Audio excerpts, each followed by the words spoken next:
ऐसे जहाँ जहाँ पेन चलेंगे वो बढ़ा बजे। आइए बच्चों, आज हम एक भारत देश का सबसे प्रतिभाशाली और भारत में नाम कमाने वाले वंश के बारे में पढ़ते हैं। कुषाण वंश था जो कि भारत में मौर्य साम्राज्य के बाद राज्य करने वाले शासन में प्रमुख था। कुषाण वंश का संस्थापक था कुजुलकट फिसेस। इसने कुषाण वंश की स्थापना करता है और स्थापना करने के बाद ज़्यादा इसके बारे में पढ़ने में कोई वो नहीं है, क्योंकि आप क्वेश्चन इसमें से आता नहीं है। अब हम इसके सबसे प्रतापी राजा के बारे में पढ़ते हैं जो इस वंश को ज़्यादा दूर तक मतलब सबसे ज़्यादा फेमस किया और अपने वंश में बहुत सारी प्रतिभाओं को लाया और अपने वंश का नाम ऊंचा किया अपने भारत देश में। इसके बारे में जानकारी लेते हैं। इन्होंने पहली राजधानी जो बनाई थी पेशावर, जो कि पेशावर अब प्रेजेंट टाइम में उस टाइम के ज़माने में भारत में था और इस समय पेशावर जो है पाकिस्तान में है। और इसने दूसरी 2 राजधानी बनाया था। बहुत ही कुशलतापूर्वक से राज्यों में शासन करता था। इसने 2 राजधानी बनाया, एक मथुरा बनाया जो कि भारत में ही प्रेजेंट टाइम में है और उत्तर प्रदेश में है। और इसमें 2 राजधानियों से वह अपने राज्य को चलाता था। और इसने एक सबसे बड़ी चीज़ शक संवत चलवाया जो कि सन के नाम से शक संवत है। और एक इसके जो प्रमुख काम हैं इनके आज कामों के बारे में। और इसने ये बौद्ध धर्म का अनुयायी था। बौद्ध धर्म में भी एक जो महायान और हीयान 2 संप्रदाय हैं। बौद्ध धर्म में जो डिवाइड रूल हुआ है उस बौद्ध धर्म का, उसमें यह महायान से संबंधित था, महायान धर्म का अनुयायी था। अब इसने बौद्ध संगति का भी आयोजन कराया, जिससे उस समय बौद्ध संगति का आयोजन जो कश्मीर कुंडलवन में है वहाँ आयोजित किया था। और इसका अध्यक्ष वासुमित्र था। बौद्ध सभा का जो आयोजन करवाया कुंडलवन में, इसका अध्यक्ष कौन था? वासुमित्र था।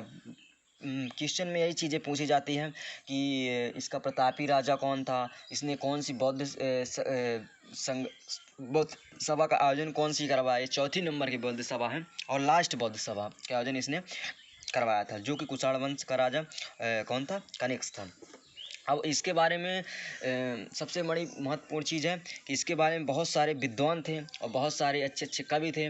और इसके क्षेत्र में आने वाले एक से विद्वान थे जो कि साइंस के क्षेत्र में थे, चिकित्सा के क्षेत्र में थे, जिन्होंने भारत का आगे चल के उनकी किताबें लिखी और भारत का नाम रोशन किया। इनके बारे में सबसे पहले हम जानते हैं जो राज्य वैद्य चिकित्सा शास्त्र के क्या बोल सकते हैं, चिकित्सा शास्त्र के जो जनक माने जाते हैं भारत के, वो थे चरक, जिन्होंने अपनी रचना की, एक किताब लिखी है चरक संहिता।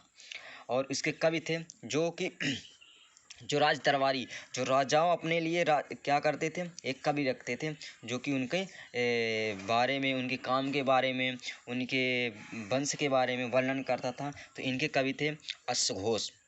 और इनकी लिखी हुई कविता कौन थी? बुद्ध चरित्र, जो कि बौद्ध धर्म में रामायण के नाम से जानी जाती है। और इन्होंने बुद्ध चरित्र बौद्ध के जीवन से संबंधित इन्होंने इसमें जानकारी दी है।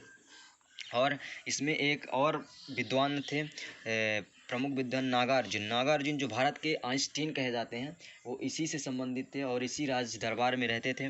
उन्होंने एक माध्यमिक सूत्र नामक पुस्तक लिखी है। और इस वंश का हम अंतिम शासक के बारे में जानकारी लेते हैं। अंतिम शासक वासुदेव था। इसने भी बहुत सारी काम वाम नहीं किया, जो वही इनके जो पूर्वज चलाए हुए थे उन्हीं को आगे बढ़ाया। और अंतिम शासक वासुदेव था। और इन्होंने एक बहुत अच्छी शैली का निर्माण किया जो मथुरा शैली या गंधार शैली के नाम से जानी जाती है। इस शासन काल में जो भी बौद्ध धर्म से संबंधित मंदिर और या स्तूप कुछ भी बनाए जाते थे, ये सब मथुरा शैली या गंधार शैली से संबंधित थे।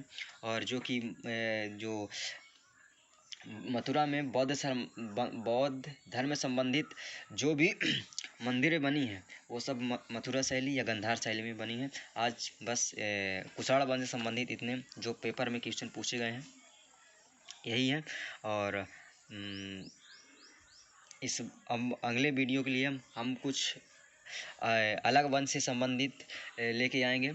और इसमें अलग संबंधित से जानी, जो इसके बाद अलग वंश, जो अलग अलग प्रकार के वंश आए और भारत में राज्य किए, उनके बारे में जानकारी लेते हैं। तो इसमें सबसे बड़ी बात है इस वंश में कि इस वंश का संस्थापक जो कि पेपर में पूछा जाएगा कौन था, कुजुल कड़फिसेस था।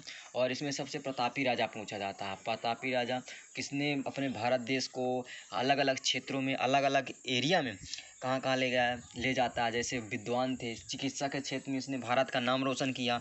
उन्होंने चरक से सुजित नामक विद्वान थे जो राज्य वैद्य थे। उन्होंने अपने भारत देश में चिकित्सा शास्त्र को आगे बढ़ाया। और साइंस के क्षेत्र में नागार्जुन है, जिन्होंने भारत का आइंस्टाइन का सापेक्षता का सिद्धांत कहा जाता है। वो भारत में बहुत पहले इस सिद्धांत को प्रतिपादित कर दिया था। उन्होंने एक पुस्तक भी लिखी है जो माध्यमिक सूत्र के नाम से जाना जाता था। और अंतिम राजा कौन था? वासुदेव था।